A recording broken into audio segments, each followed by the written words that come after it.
hey, it's Wes, and today I want to talk to you about one of the cutest little lenses I've ever gotten the chance to look at. It's the Sony 24 G-Master.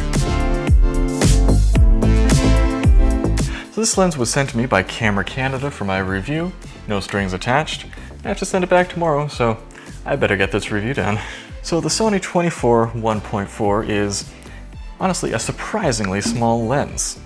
Just based on the pictures, I thought it was going to be bigger. So here we have it next to the 85 G-Master. Obviously the 85 is larger, but I didn't realize just how much larger it was going to be. Because honestly, they look so similar in their build. Speaking of build, let's start with the categories. Number one is always build quality. So again, this is a nice, familiar design. We have the clickable, declickable aperture ring. Goes all the way up to f16 from 1.4. We have a very familiar focus ring, which honestly is a little looser than I expected. Weather sealed design with an O-ring on the back. Nothing to worry about here. It's solid, it's compact, it's everything you want in a lens. I didn't get a lens hood with it, but I'm pretty sure that there is a nice one that comes with it as well. And so I gotta give that a G-Master quality, 10 out of 10 for build quality. Number two, handling. And obviously, the first thing you'll notice when handling this lens is it is very light. This makes your camera, especially a Sony mirrorless camera, very small and lightweight and convenient to use. This is just a focus by wire lens, so if you want to manually focus by using this manually focusing switch, you have the custom button, which I don't use, but some do.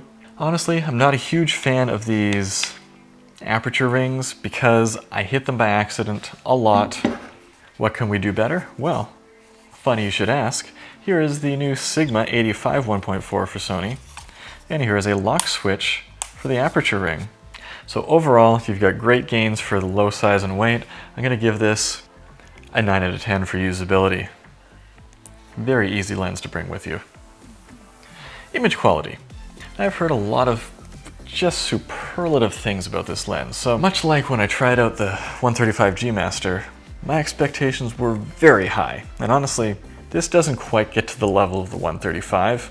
I know that's a little harder to do when you're working at a wider angle, but let's just call it, it is very sharp. It is not the sharpest lens in the lineup though.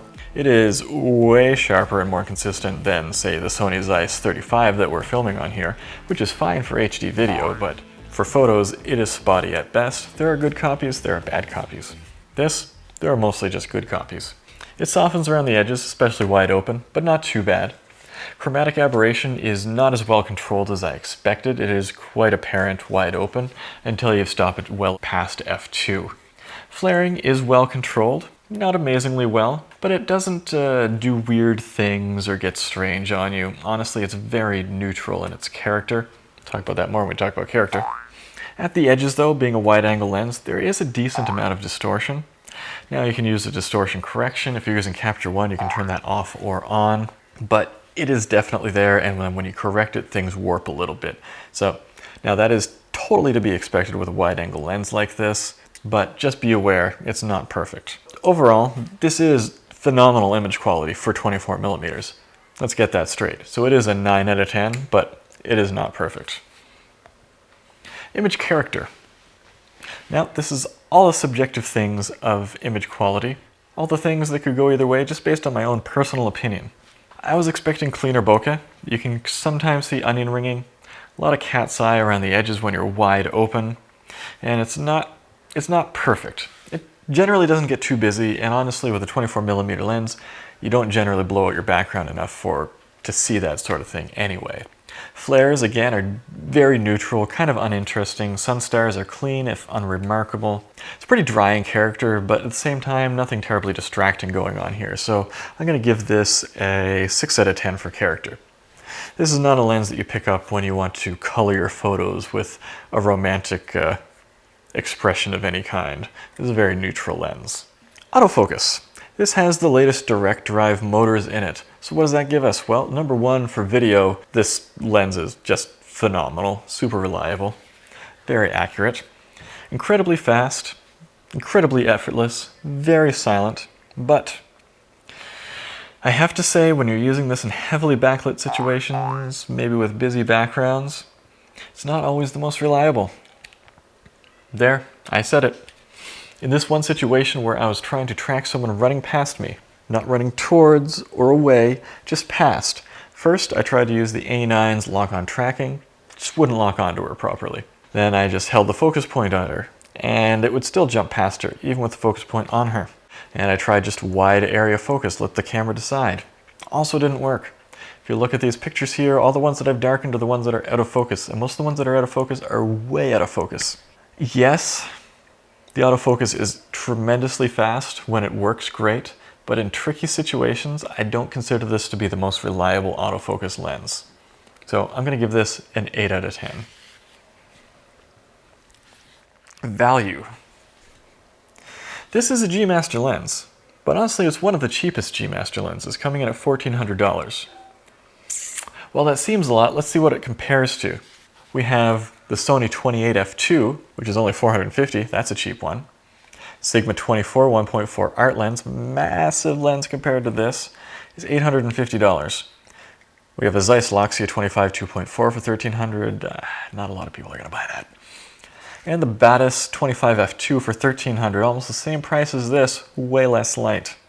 I think it's about the same size too. If we look a little further afield, Nikon has their 1.8 S lens for $1,000. Not too far off from this. There's the Samyang and Tamron 24 2.8s for $400 and $350 respectively.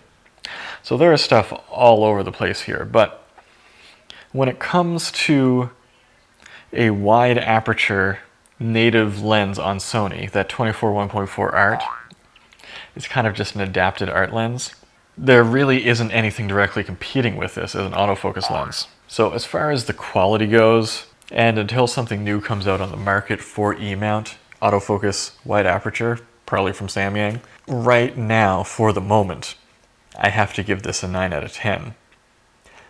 Because it's kind of just alone in its own little circle here. In my own little way, I update my ratings as they go along. Maybe I'll make a Google document about this later on so that you can keep an eye on those.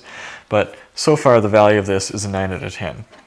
It's very high value for such a high quality G Master lens. So overall, that's giving us a 51 out of 60. That's really high. Let's see how that compares here. That is tied for first place with the 135 GM. That actually surprised me, because honestly, I was more impressed with the 135 GM, but the numbers don't lie. I mean, unless I'm lying, then the numbers would be lying. Is it my favorite lens? No. Honestly, with the amount of distortion that it causes around the edges, it's just a little bit too wide for me to be used for like bridal sessions and stuff. I still need a 35 for that, I think, for the indoor work. And I've heard that Sony's coming out with a 35 GM soon, so pretty excited about that.